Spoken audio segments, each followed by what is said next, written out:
So we have done the point biased, and the third point is expensive. Stratified sampling can be expensive as we have to divide the population into various groups according to their features, according to different characteristics. So that is why the stratified sampling can be expensive also. And the fourth point is difficult if population is small.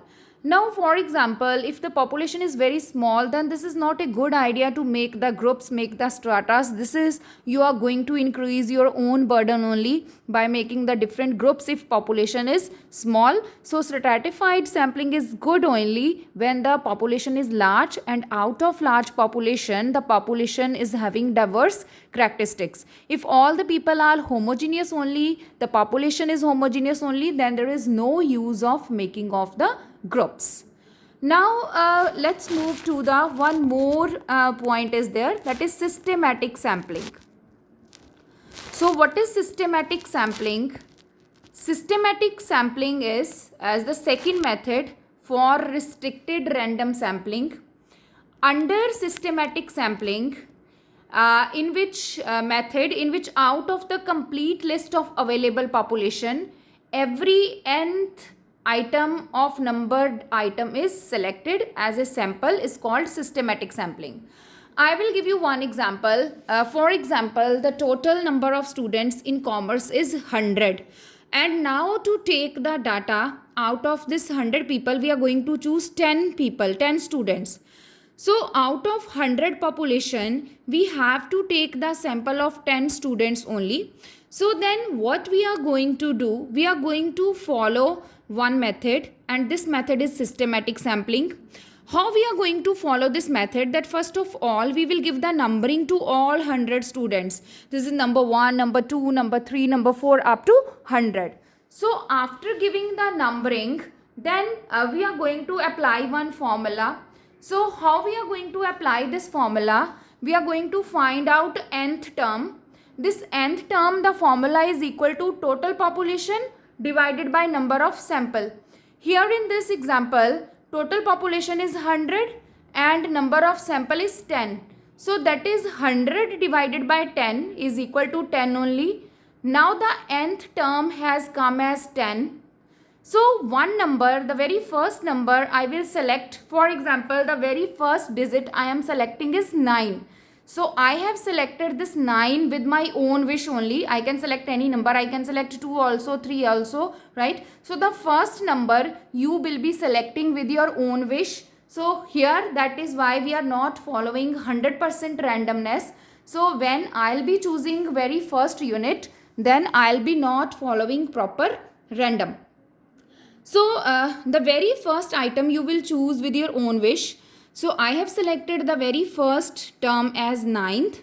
So after 9th, now nth term with the formula has come as 10. 100 over 10 is equal to 10. So now after 9, every 10th term you are going to select. After 9, the 10th term is 19th. So we will select the person with number 19. Then after 19th, 10th term is 29. So after 19, we are going to select 29th term. Then after 29, 39. Then after 39, 49. After 49, 59, 69 and so on. So this way we are going to select all 10 items. For example, if I would have been chosen the very first item as 4. So the second I will be selecting as 14. Then third I will be selecting as 24. So now afterwards, whatever the nth term will come according to the formula, each and every item you will select accordingly. Then we will see the merits of this method. Merits, the very first one, it is quite a simple method because first term you have to select and then afterwards follow the simple formula and then select that nth interval terms. So this is a simple term only, simple method only. Then second point is not biased. This point will not give you any biased result because we are following one formula, and according to the formula we are going to select the different samples. So that is why this is not going to be biased. Then the third point is less time consuming. Now you see just within minutes only you are going to select your sample because you are going to follow one formula, and then accordingly it will be very less time consuming for you to select the sample.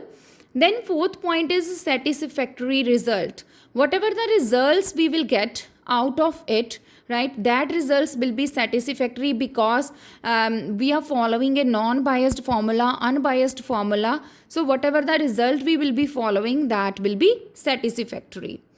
Then if we will see demerits, the very first point, that is unfair.